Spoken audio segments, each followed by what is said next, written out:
जरा ढोकळा करावा म्हटलं आणि खरं सांगू का ढोकळ्याची प्रॅक्टिस मोडली आहे. मला इथं दाखव, एवढं लांबून वगैरे नको. तर आता हे 1.5 वाटी बेसन पीठ घेतलंय. त्यामध्ये सायट्रिक ॲसिड टाकलेलं आहे, थोडंसं मीठ आणि हिरवी मिरची आणि आलं बारीक करून, थोडेसे जिरा पूड घातलेली आहे आणि सायट्रिक ॲसिड. जर आज परफेक्ट झाला तर पुढच्या वेळेस तुमच्याबरोबर रेसिपी शेअर नक्की करीन. अगदी मला तर वाटतंय होईल. आणि याच्यात सगळ्यात शेवटी घालायचा तो इनो किंवा मग खायचा सोडा. पण हा लेमनचा जो इनो असतो त्यानं ढोकळा परफेक्ट होतो. मला तरी ढोकळ्यामध्ये रवा आवडत नाही, पण तुम्हाला आवडत असेल तर तुम्ही घालू शकता. आणि इनो घातल्यावर वेळ घालवायचा नाही, असं तेलानं भांडं ग्रीस करून ठेवायचं, पटकन हलवायचा, एकाच दिशेने हलवायचा, दिशा बदलायची नाही.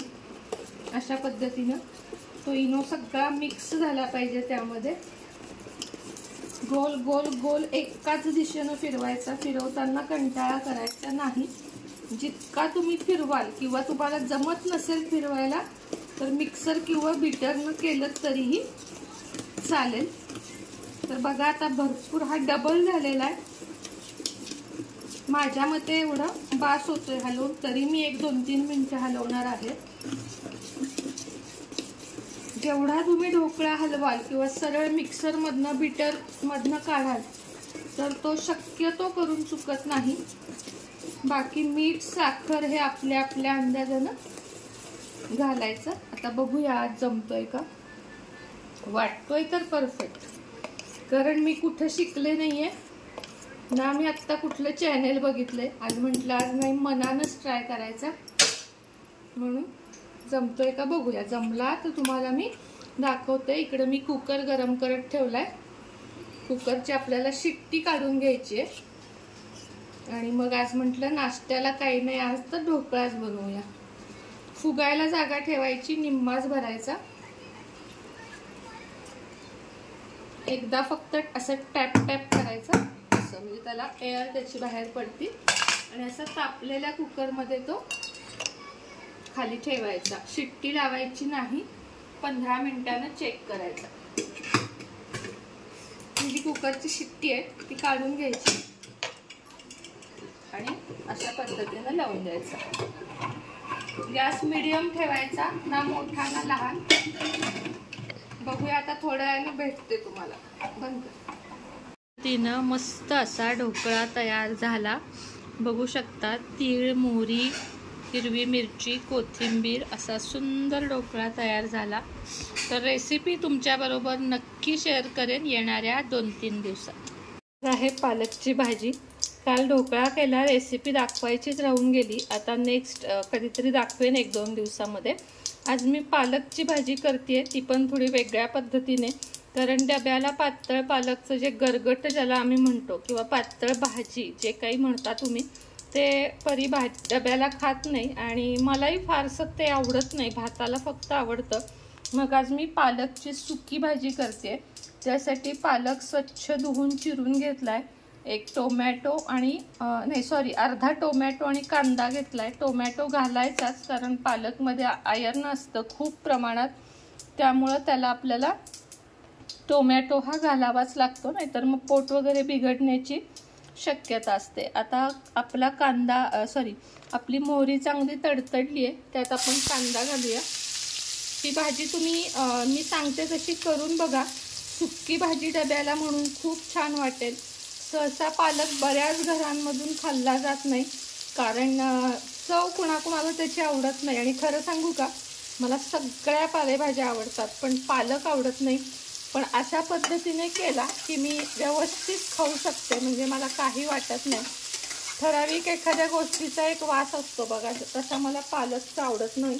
म्हणून मी नेहमी पालक आणला की अशी सुकी भाजी करते आणि खूप छान होती. आता हिंग घालूया.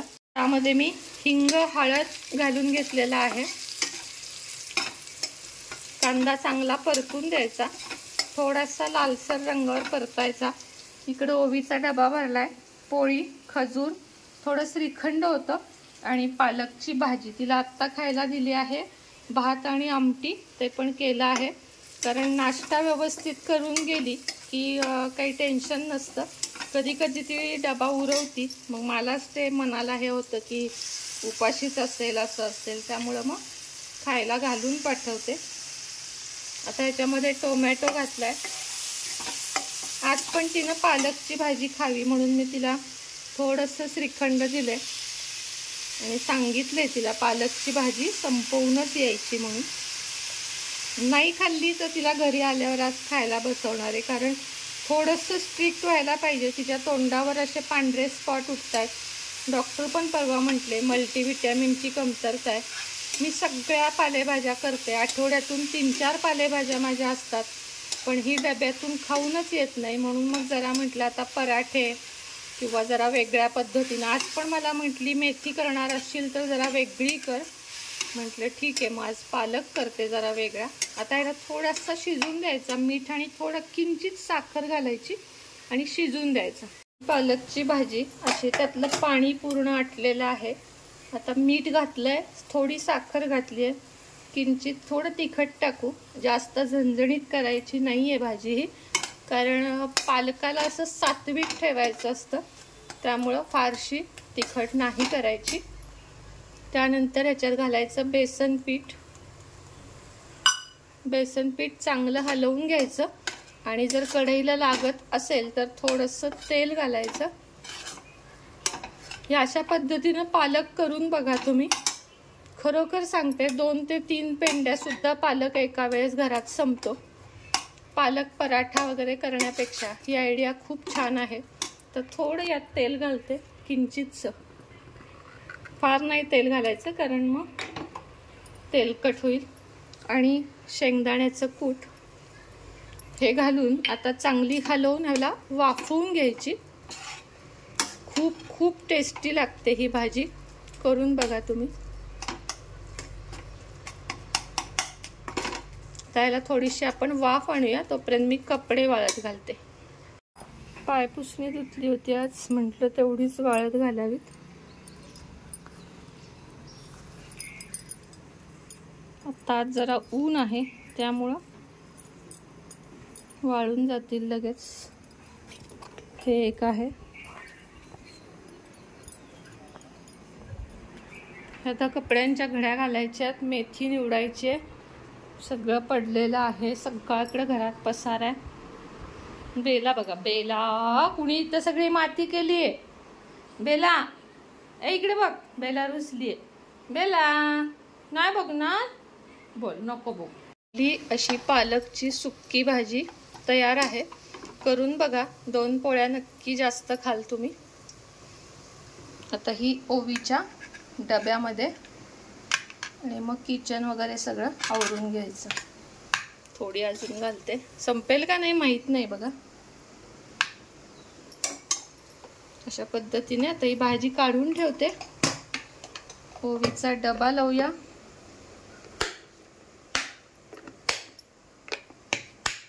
आणि ही भाजी काढून ठेवते. तर अशी सकाळ जाती. अजून आता पुन्हाचे कपडे लावलेत. घाम इतका येतोय मला सध्या. तुम्हाला येतो का सांगा मला काहीतरी, कारण हार्मोन इनबॅलन्स डॉक्टर म्हटले, त्यामुळं घाम येतोय. त्याच्या गोळ्या पण चालू आहेत, पण प्रचंड प्रमाणात घाम येतोय मला. म्हणजे आता कोणी माझ्याकडे बघून म्हणणार पण नाही की माझी आंघोळ झाली आहे, एवढा जास्त घाम येतोय. सतत पुसावा लागतो आणि पाणी प्यावं लागतं. इथं आपलं फ्लिपकार्टचं पॅकिंगचं बबल रॅप आलेलं आहे, तर आज पॅकिंग आहे. तिथं मेथी निवडायची पडली आहे आणि एवढ्या कपड्यांच्या आता घड्या घालायच्यात. त्यानंतर आपले व्हिडिओ असतात, घरातला अजून भरपूर काय काय आवरायचं आहे. आता ओवीच्या वेण्या वगैरे घालते, तिचं आवरते. ती गेली की मग पुढची कामं करते. आता आजच्या ब्लॉगमध्ये काही खास नव्हतं. ढोकळा रेसिपी खरं तर पूर्ण दाखवायची होती, पण मी खरं सांगते काय झालं, पहिला ढोकळा केला, पूर्णपणे फसला. म्हणजे दाटला म्हणतो ना आपण, दांडरला. ते डबा कमी पडला आणि पीठ जास्त, त्यामुळं तो शिजू शकला नाही. पण मला पिच्छाच सोडायचा नव्हता काल. मला ढोकळा करायचाच होता. अगदी ते वेस्ट गेलं सगळं, इलाज नव्हता, कारण कच्चं होतं आणि शिजतच नव्हतं. मग गॅस आणि ते सगळं वेस्ट करण्यापेक्षा ते टाकून दिलं. पुन्हा मी नव्यानं डाळीचं पीठ हे केलं आणि खरं जमतो नेहमी, पण कधीतरी काय होतं काय माहिती, एखादा पदार्थ बघा फसतो. तसा ढोकळा फसला आणि मग मी पुन्हा केला आणि पुन्हा केल्यावर मात्र अगदी त्या ताई आल्या होत्या, त्यांना दिला, मदतीला येतात त्या. आम्ही सगळ्यांनी खाऊन म्हणजे कमी पडला, उरलाच नाही, एवढा सुंदर झाला. आणि पदार्थ केल्यावर तो बिघडला ना की मला खूप त्रास होतो, मग तो पुन्हा बनवावासा वाटतो. पुन्हा बनवल्यावर तो छान झाला की आता माझ्या डोक्यात फिक्स बसलं. कारण सांगते की गेल्या वर्षात मी काही बनवलं नव्हतं जास्त, त्या घरात मला कधी बनवावंसंच वाटलं नाही. इथं आल्यापासून मात्र अतिशय परी काय ठेवलंस,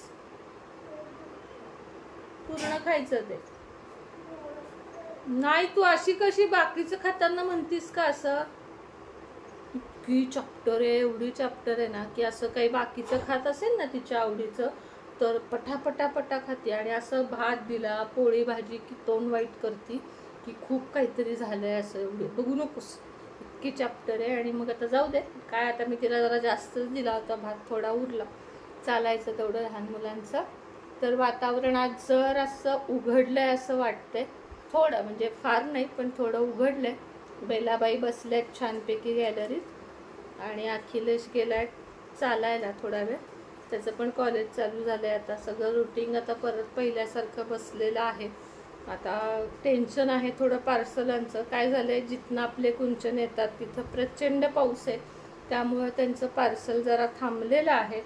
आणि मग कमेंटमध्ये ताई हे नाही आलं, ताई ते नाही आलं, रोजचे कमेंट आहेत. पण थोडं समजून घ्या, असं काही नाही की श्रावणच महिन्यात केलं म्हणजे झालं. वस्तू येतात, कुठेही तुमचे पैसे जात नाहीत, थोडंसं समजून घ्या.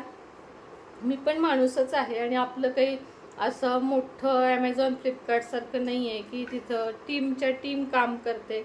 पण आपण जे देतो ते एकदम प्युअर क्वालिटीचं व्यवस्थित सिद्ध करून देतो, त्यामुळं आपल्याला वेळ लागतो. थोडंसं समजून घ्याल अशी आशा व्यक्त करते. घाम बघा थांबतच नाही आहे माझा. तर चला, आज शुक्रवार आहे, आज भरपूर आपल्याला सेवा वगैरे आहेत.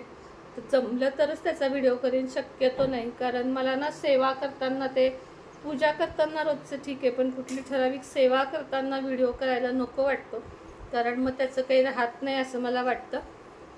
तर चला मग भेटते तुम्हाला नवीन काहीतरी उद्याच्या ब्लॉग सोबत. तोपर्यंत सगळ्यांना श्री स्वामी समर्थ आणि बाय बाय.